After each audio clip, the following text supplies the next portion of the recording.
Air raid sirens have been sounding across northern Israel, sending thousands fleeing after Hezbollah fired over 100 rockets into the country from southern Lebanon.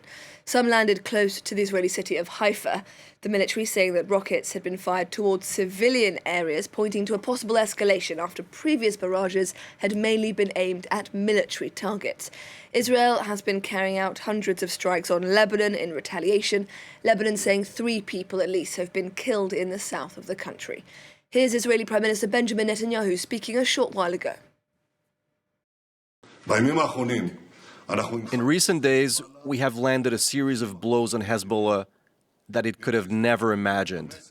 If Hezbollah did not get the message, I assure you that it will get the message. We are determined to safely return our residents to their homes in the north. No country can tolerate attacks on its citizens, attacks on its cities. And we, the State of Israel, will not tolerate it either. We'll do whatever it takes to restore security.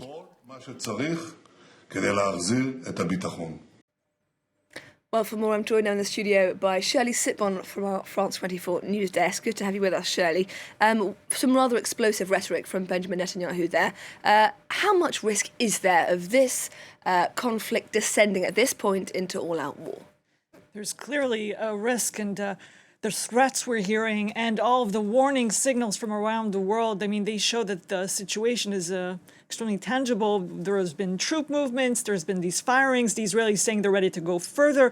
Now, we've heard some people across the world saying, well, the Israelis say they don't want war, but they've attacked Hezbollah in recent days. But then again, the Israelis see this as a global war. They consider they're already in a sort of war with Hezbollah for almost a year now. And for them, the recent attacks were were just part of this war. We're not a reason to escalate, but they believe that they just want, that's what they say, they want the firing of rockets and missiles towards Israel to stop. And they're pushing Hezbollah to the end. That's the policy of the Israeli government, saying that military pressure perhaps will end all this. And on the Lebanese side, we've heard Hassan Nasrallah in recent days saying, hey, we're ready. If the Israelis want to escalate this and to bring ground troops into Lebanon, we'll destroy every tank that crosses the border. We're ready for them. So we're hearing this rhetoric on both sides. But then again, wondering if it's just some kind of very dangerous bluffing, if it's serious.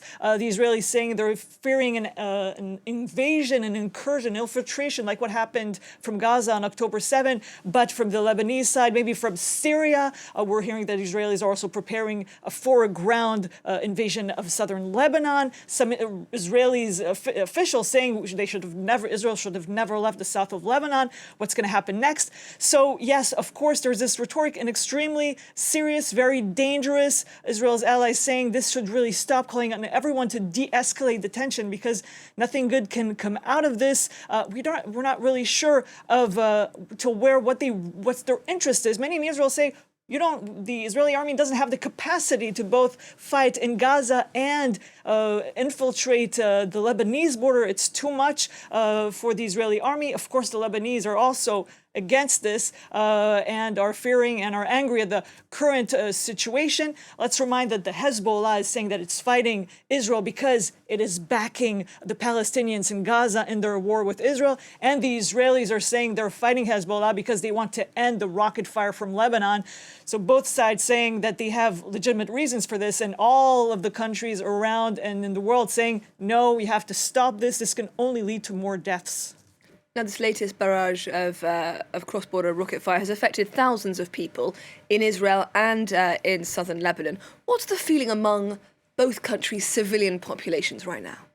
Well, on the Lebanese side, we've heard them in recent days, extremely angry, fearful. The Israelis have targeted Hezbollah, but civilians have been killed in Lebanon, and there's this fear generated by the attacks on the communication devices used by Hezbollah. Of course, at the beginning, Israel did not take responsibility for this, but the reaction we heard from Netanyahu saying they've had several attacks against Hezbollah, something they've never experienced before, something that was a terrible blow.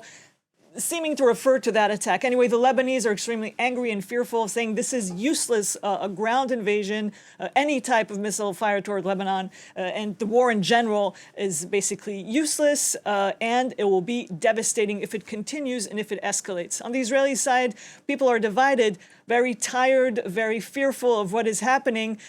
Some protesting, saying that if there is an escalation, well, the hostages held in Hamas, their release will not be negotiated. This is just fading away. All the hopes are fading away, and many believing that an escalation will only lead to more deaths and they're not ready for it. Other people believe that what the government is saying, that this is the only way to stop the firing towards Israel, the only way to bring back some security, because the residents were unable to go back to their homes in the north. So the population is divided, extremely concerned by the situation now. Shirli Sitbon from the France 24 News Desk, thank you very much.